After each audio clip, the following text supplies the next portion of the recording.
JCI Impact танилцуулж байна. Шинжлэх ухаан инженерчлийн музей байгуулах төсөөл 2016.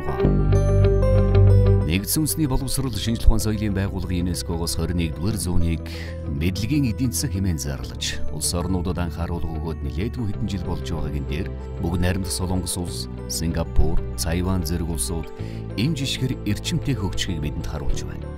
Монгол улсын хувьд хүн амын 50 гаруй хувь нь боловсролын насан дээр байгаа. Төр засаг нийгэм мэдлэг суурилсан эдийн засаг чухал гэдгийг ойлгож, боловсролын хөрөнгө оруулалтанд нийгмийн бүхий шатанд анхаарах болжээ.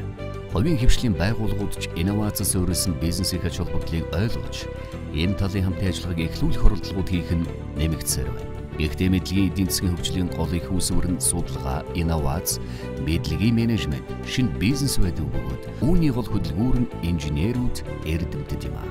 Өнөөдөр Монгол улсын дээд боловсрол эзэмшгээр өрсөлдөж байгаа хүүхдүүдийн хвчлэн бизнес эдийн засаг, хууль, гадаад хэлний чиглэлийг сонгож байна.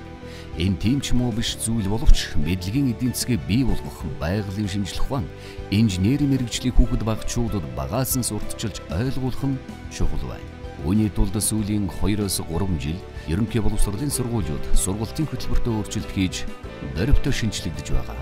Гэхдээ хүүхэд багчуудад чөлөөт цагаараа эцэг эх, найз нөхөд хамт олноороо нэгдэн нийлж очиж шинжлэх ухааны суурь ойлголтууд, инженерийн шийдлүүдийг энгийн зүйл дээр ойлгож, амьдралд ямар ойрхон зүйл болохыг ухааруулах нь энэ чухал байна. Сүүлийн 10 жил технологийн хөгжил бянган хувьтай байлаа. Ирээдүйдийн хурд улам нэмэгдэнэ.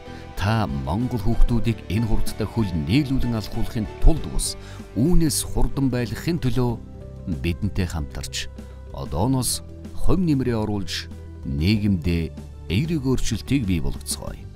Уг төслийн гол зорилго нь 5-аас дээш насны хүүхэд багчууд, ерөнхий боловсролын сургуулийн сурагчид, насан туршид ганцаараа эсвэл анги хамт олноороо зочилж шинжлэх ухааны нээлттэй түнд инженерчлийн шийдлүүдийг энгийнээр загварчилсан хөдөлгөөнтэй хөдөлгөөнгүй эсвэл виртуал бодит зэрэг үзмрүүдээр дамжуулан ойлгож, зарим үзмрүүд дээр өөрийн биеэр туршилт хийж үзэх боломж өгөхий музей байгуулахад орших юм а. Шинжлэх ухааны инженерчлийн музей нь олон салбарыг хамрах томоохон төсөл хөтөлбөр учраас төрийн, бизнесийн болон төрийн бус байгууллагуудтай хамтран ажиллахаар төлөвлөг ажиллаж байна.